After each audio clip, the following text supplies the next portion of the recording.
लंबा श्वास लेना,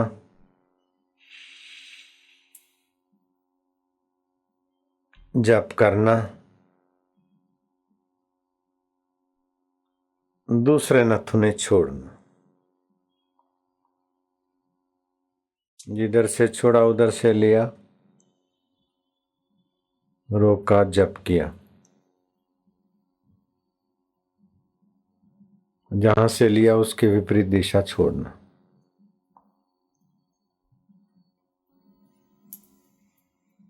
ध्यान भजन में बैठे, अगर मन नहीं लगता हो तो दोनों नथुनों से गहरा श्वास लो, लो लो, खूब लो और लो। कंठ से ओमकार का पवित्र गुंजन करेंगे।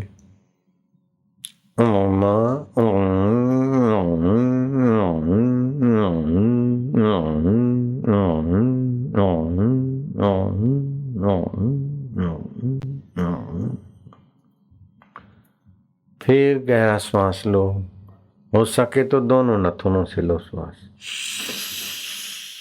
लो लो लो लो लो और लो।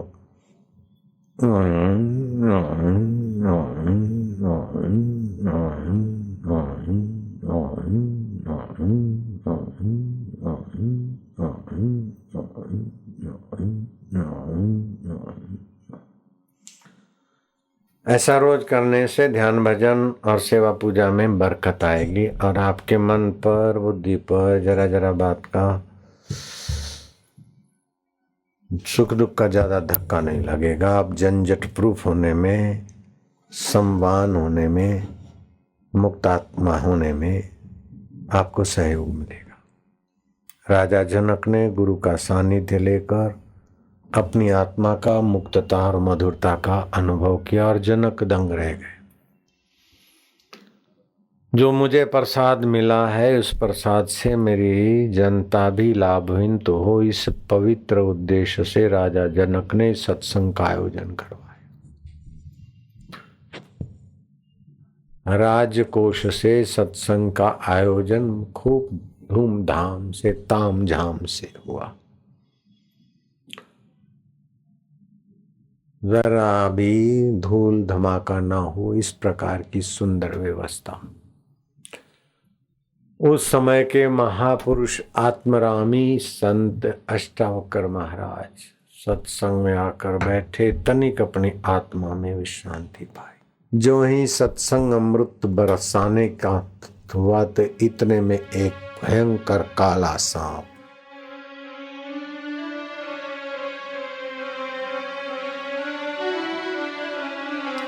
सांप का आगमन देखकर लोग जरा दहल गए, हिलचाल हुई।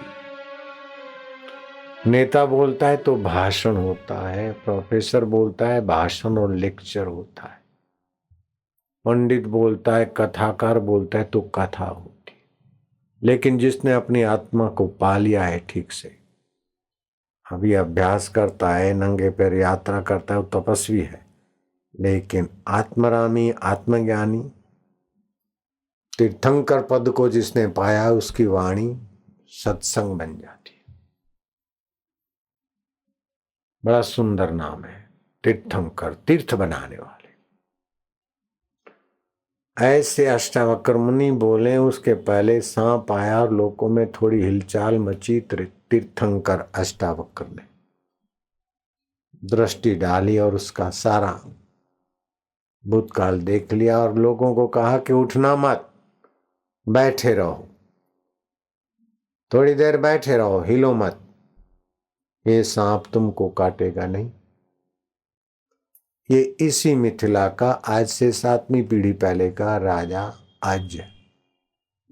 सत्संग में पाप नष्ट होते हैं, अज्ञान मिटने लगता है, ज्ञान का प्रकाश होता है। रथ में भी बैठ के आए या कोई किसी यान में बैठ के आए, लेकिन सत्संग मंडप में जब से 4 कदम चल के आते, एक एक कदम का एक एक यज्ञ फल होता है।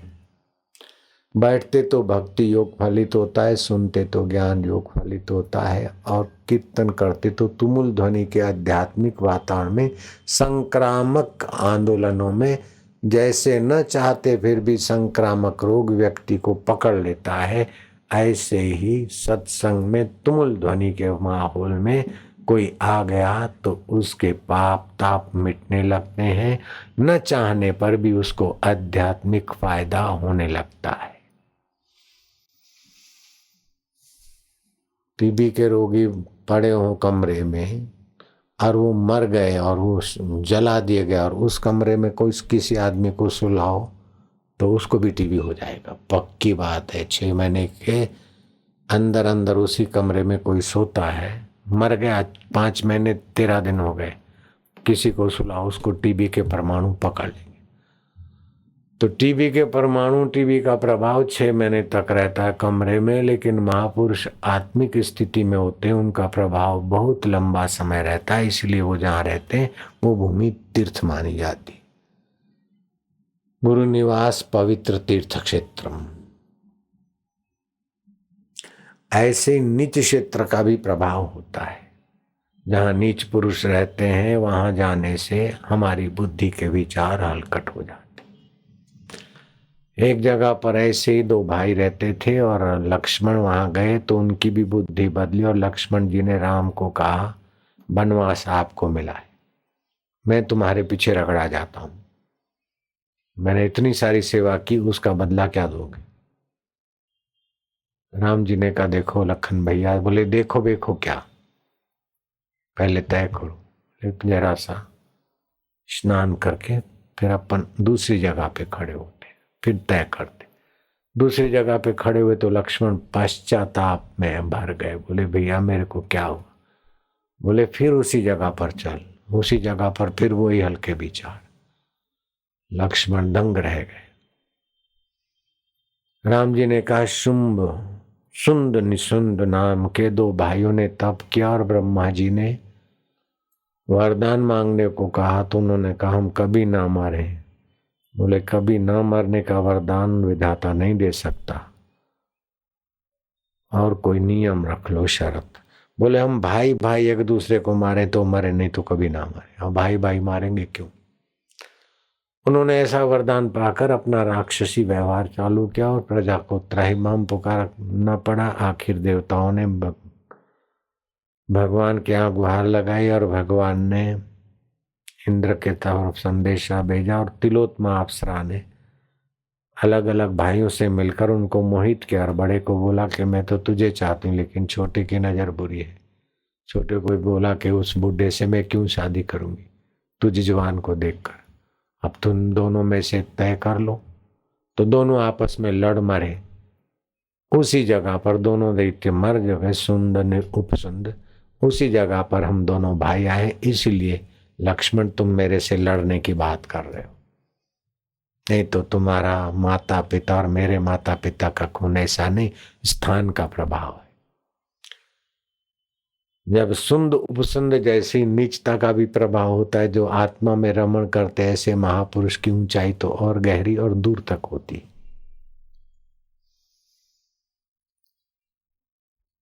राजा आज ये सांप बनकर अपने पापों को मिटाएंगे, क्योंकि यहां सत्संग होगा।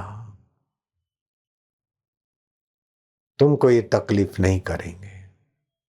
1 दिन 2 दिन 3 दिन सत्संग का आयोजन जब पूर्ण होने वाला था तो वो सांप बार बार अपनी फन ऊपर लेकर फिर पछाड़ा खाए, फिर जरा ऊंचा हो और फिर पछाड़े, फिर ऊंचा हो और फिर पछाड़े। 5-25 पछाड़े खाने के बाद किसी कंकड़ से फन पछड़ाई, खून निकला और जीव रूपी ज्योति देखते देखते देवता के रूप में प्रकट हो गई। जनक का माथा सूंघा, अष्टावक्र को प्रणाम किया। अष्टावक्र कहते हैं, राजा आज मैं तुझे जानता हूं, लेकिन तू आप बीती मेरे सत्संगियों को सुना। तो वो राजा आज कहता है कि तुमने सुना होगा कि आज से 7वीं पीढ़ी पहले का राजा अज मिथिला का राजा था। मैं मर गया और मेरा चित्रगुप्त ने हिसाब बताया। यमराज ने कहा कि 1000 वर्ष तक सांप, डेंडू और अजगर की योनि में तुम्हें भटकना होगा। मैं चौकन्ना हो गया, घबरा गया और मैंने यमराज को गुहार लगाई। मैं राजा अज और अजगर, सांप, मेढक और चूहे का भोजन के लिए भटकूं, ये नहीं हो सकता। बोली ये हो सके चाहे न हो सके, सजा तो भुगतनी ही पड़ती है। ये आक्रांत करने का अथवा खुशामद करने का स्थान यहाँ नहीं है। हाँ, एक उपाय है, अगर तुम्हारे कुल खानदान में कोई आत्मज्ञानी संत, आत्म साक्षात्कारी मतलब तीर्थंकर, जैन संप्रदाय उसको तीर्थंकर कहता, अपन लोग आत्मवेता कहते हैं। शब्द कुछ भी रख लो, जिसने अपने आत्मा परमात्मा को, ईश्वर को पाया। अगर तुम्हारे कुल खानदान में बेटे का बेटा, उसका बेटा, पोता, पोते का भी पोता, 7वीं पीढ़ी का भी कोई बंदा सत्संग करता है, करवाता है, करने कराने में साझेदार होता है, तो तुम्हारी 7 पीढ़ी तर जाएगी। ये सुनकर मैं दंग रह गया और यमराज को हाथ जोड़े कि अगर मेरे कुल खानदान में ऐसा माहौल होता है तो सत्संग का वातावरण देखने को मिले, मेरे आंखों के पाप नष्ट हो जाएंगे। कल आप 10 लाख रुपया खर्च करो, इस जगह पर ऐसा माहौल नहीं मिल सकता है। मनुष्य जीवन दुर्लभ है, लेकिन उससे भी ज्यादा दुर्लभ है भगवत कथा, और भगवत कथा से भी ज्यादा दुर्लभ है भगवत तत्व में रमण करने वाला सत्संग मिल जाए। एक घड़ी आधी में पुण्याद, तुलसी संगत साधकी, हरे कोटि अपराध।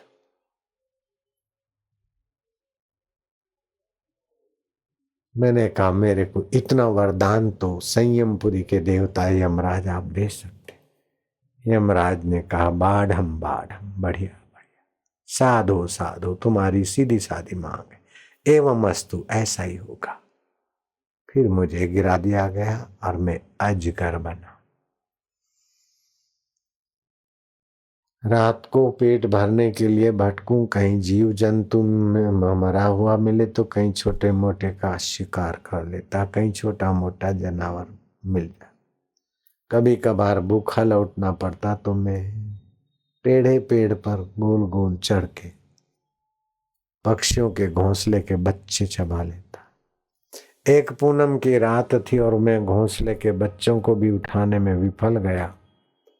भूखे लौट रहा था तो चांदनी रात में कठियारे, शहद के छत्ते खोजने वाले शहदहारे और घसियारे लोगों ने मेरे को देख लिया। पकड़ो पकड़ो, मारो मारो मारो मारो, सांप सांप सांप, अजगर अजगर। आधे से ज्यादा मैं घुस गया। फिर मेरी पूंछ पर उनके डंडों ने और पत्थरों ने कहर कर दिया। अपनी पूंछ घसीट के मैंने आराम करना चाहा, लेकिन भाइयों सावधान, जो मनुष्य शरीर में आत्मा परमात्मा का ज्ञान, जप और साधन करके, ध्यान और समाधि द्वारा, तप और व्रत द्वारा अंतरात्मा का आराम नहीं पाता, वो भैंसा या हिरण या अजगर बनने से क्या आराम पाएगा। जंगल की बड़ी बड़ी कीड़ियों को मेरी गंध आई खून की। कीड़ियां मुझे नोचती गई, एक दिन एक रात, 3 दिन 3 रात, 5वें दिन की रात ने तो कहर कर लिया, और 6ठे दिन की प्रभात को तो मैं बार बार मूर्छित होने लगा। कीड़ियां रात पाली में भी लगी रहती, और दिन को भी कौन सी कीड़ियां आती रात को पता नहीं, लेकिन रात को भी कीड़ियां अपने काम में लगी रहती। 7वें दिन का 6ठे दिन की रात तो मूर्छा में ही करीब गई। जरा सुजागी होती तो फिर करवट लेते और थके मांदे मूर्छा। एक बूंद पानी नहीं, एक कोर भोजन नहीं, और नाड़ियों में खून नहीं। कहाँ तो राजा अज और कहाँ अपना जान कीड़ियों से नहीं छुड़ा सकता। भूल कर भी उन खुशियों से मत खेलना जिनके पीछे लगी हो गम की कतारें। मानो राजाई सुख में मैंने लोगों का टैक्स आदि लेकर लोगों के पसीने को मैंने ऐश में लगाया, और वही किसी जन्म के मेरा बदला चुकाने को ही मुझे नोचते होंगे, भगवान जाने। 7वें दिन प्रभात में मरा। मैं सर्पिणी का बच्चा बना और कुंडाले से बाहर निकलने में विफल हुआ तो निगुड़ी मेरी मां ही मुझे खा गई थी।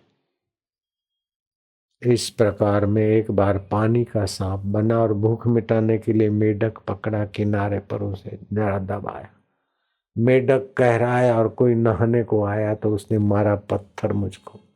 मैं मूर्छित होकर वहीं मर गया और कौवे भी मुझे सताने लगे कि 250 वर्ष मैंने ऐसे दुखद कहर के भोगे। अब 750 वर्ष पुत्र जनक के सत्संग आयोजन के पुण्य प्रभाव से मेरे पाप नष्ट हुए। अब मैं देवता के चोले में आपके सामने।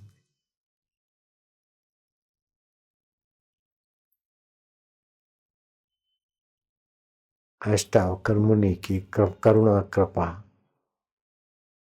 और उनके अनुभव को छू के आने वाली वाणी आप सत्संग सुन रहे। आप धन भागी हो। मैं यश लाभ के लिए, दिखावे के लिए तो धर्मात्मा बन जाता था, लेकिन नकली धर्मात्मा रह गया। कई लोग दिखावे के लिए, फोटो निकालने के लिए भी आ जाते मेरे नजीक। अब मैं कहूँ क्या है, जान छुड़ाओ बाबा, लेकिन वो असली फायदे से वंचित रह जाते। फोटो भगत इतने बड़े प्रसिद्ध बाबा हैं तो चलो इस बहाने फोटो साथ में ले ले, चुनाव में काम आएगा, कभी काम आएगा, कहीं यूज करेंगे। लेकिन ये नश्वर चीजें मिलेगी बेटे, हम तो आपको शाश्वत देने का इरादा बना रहे हैं।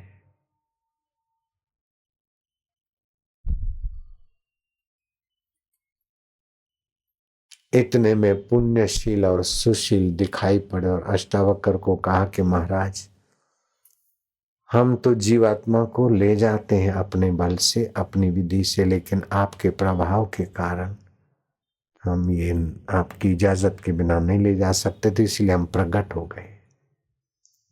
आज्ञा दीजिए। महाराज ने हाथ के संकेत से आज्ञा दी।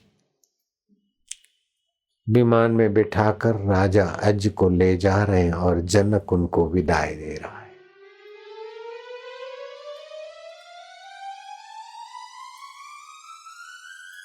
जहां तक दिखाई दिया तहां तक विदाई दी। खैर राजा जनक ने गुरु को प्रार्थना किया कि गुरुदेव, आप केवल सत्संग करके हमारा कायाकल्प नहीं करते, आप योग के जानकार हैं, आप मुझे योग कला सिखाइए। मैं इस शरीर में से अपना सूक्ष्म शरीर निकाल के अपने पूर्वज जो स्वर्ग में पहुंचे होंगे उनका दर्शन और आशीर्वाद ले। अष्टावक्र महाराज ने उन्हें सिखाया। मैं भी आपको सिखा सकता हूं, मैं भी वो विद्या बता सकता हूं आपको। उस जमाने में 2-2.5 महीने लगे होंगे, तो अभी 4-5 महीने लगेंगे, लेकिन है ये विद्या।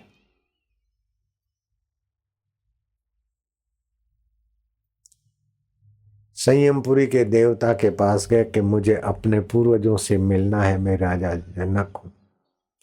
बोले विधिवत मर के नहीं आए हो तुम, तो विद्या के बल से आए हो। फिर भी तुमने सत्संग रूपी प्याऊ लगाया है, इसका पुण्य प्रभाव है, तुम्हारी आभा है। मैं 2 आदमी देता हूं मेरे दूत। रव नरक, 80 नरक, कुंभी पाक नरक होते हुए फिर तुमको स्वर्ग के छोटे से दरवाजे से ले जाएंगे। ऑफिसर अगर राजी होता है ना तो अनऑफिशियली रास्ता दिखा देता है कि ऐसा करके ऐसा काम बन जाएगा।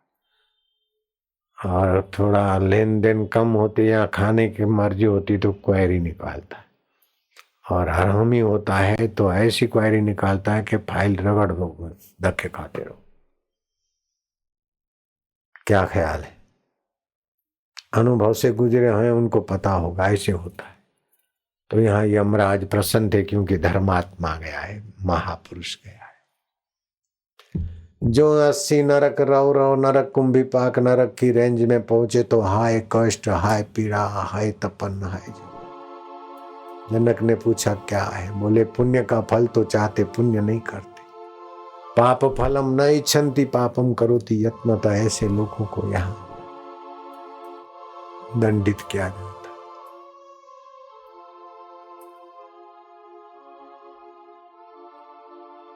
चित्त द्रवीभूत हुआ, करुणामयी दृष्टि से डाला, एक कृपा संकल्प। जनक तुम्हारी जय हो, जनक तुम जुग जुग जियो, धन्य हो जनक, जनक जय हो जय हो जय हो। रोमांचित हो गए पापी नरक के लोग। जनक ने पूछा क्या है? बोले महाराज, आपने अपनी आत्मा परमात्मा का अनुसंधान करके आत्म विश्रांति पाई, आत्म प्रीति पाई है और आत्मज्ञान पाया है। ये तीन चीजें सभी व्यक्तियों को चाहिए चाहिए चाहिए। नहीं मिली तो करोड़ जन्म भटक के भी इन तीन चीजों को पाना पड़ेगा। आत्म विश्रांति, शरीर विश्रांति तो पाता है लेकिन आत्म विश्रांति चाहिए। शरीर विश्रांति से तो इंद्रियां ठीक हो जाती, दूसरे दिन काम करने के लायक रहती, लेकिन आत्म विश्रांति पाने से आप परम सत्य के साथ एकाकार हो जाते। आत्म प्रीति, आत्म विश्रांति और आत्मा परमात्मा का ज्ञान, ये गुरु कृपा में ही कुंजी होती है। आखिरी आपको गुरु कृपा कुंजी मिली है महाराज, इसीलिए आपको छूकर जो हवा आती है और आपकी आंखों से जो आध्यात्मिक तरंग बहते हैं।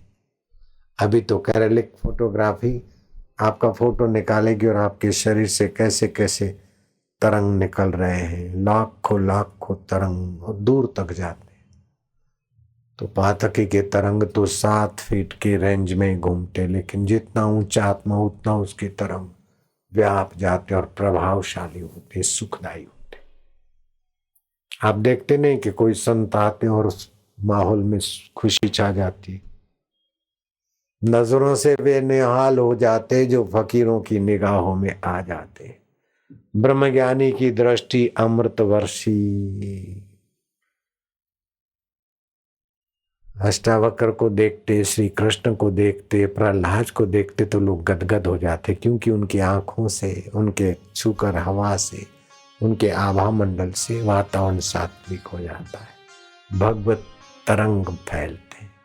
हिमालय में बर्फ पड़ती तो यहाँ का टेम्परेचर डाउन हो जाता है। ऐसे जिसके हृदय में भगवान की शीतलता आई तो वो शीतलता की आभा उस पुरुष की जहाँ हाजिरी होती है वहाँ मिलने लगती।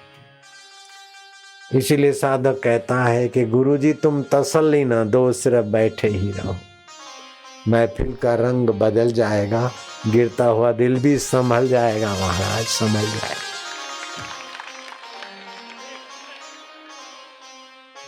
महाराज जनक ये नारकीय जीव है, लेकिन आपकी हाजिरी से नारकीय जीवों के पाप ताप मिटे, अशांति मिटी, सुख शांति का अनुभव कर रहे। क्या स्वर्ग रूपी जनक, नरक में जनक की हाजिरी से नरक के जीवों का पाप ताप मिटा और सुख शांति का एहसास किया। अभी कलयुग है, हम भी तो नारकीय जीवन जी रहे हैं। किसी को पत्नी का दुख, किसी को पति का, बेटे का, भाई का, किसी को कुछ, किसी को शत्रु का, किसी को इनकम टैक्स का तो किसी को इनकम का। पोल्यूशन और महंगाई रूपी डाकनी तो कलयुग में चारों तरफ घूम रही है। कलयुग का नारकीय जीवन जी रहे हैं, फिर भी सत्संग रूपी जनक में ये 2 दिन कैसे पसार हो गए। मानो ये 2 दिन और भी 2 दिन होते तो कैसा अच्छा होता। और भगवान करे कि आपका और हमारा कभी भी मिलन हो तो सत्संग के निमित्त मिलन हो। भगवान करे कि हमारा चिंतन भगवान परक हो। ईश्वर करे कि हमारी निगाहों में ईश्वर की प्यास और ईश्वर की जिज्ञासा।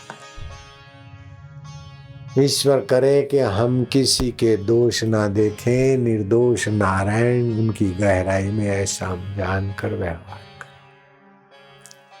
कुटुंबी हमें शमशान में ले जाएं, उसके पहले संत महात्मा के चरणों में पहुंचकर हम अपनी आत्मा में आ जाएं तो कितना अच्छा। बुढ़ापे की आंखें कमजोर हो जाए उसके पहले हम दीदार कर लें उन दाताओं का तो कितना अच्छा। कान बहरे हो जाए उसके पहले प्रभु का सत्संग सुना करे तो कितना अच्छा। गोड्डों में दर्द चालू हो जाए, चलना फिरना भारी हो जाए उसके पहले हम सत्संग द्वार पर पहुंचे और सत्संग अमृत पिए तो कितना अच्छा। कुटुंबी हमें अग्नि दान दे दे उसके पहले गुरु का ज्ञान दान पाकर हम अमर आत्मा का साक्षात्कार कर लें तो कितना अच्छा होगा।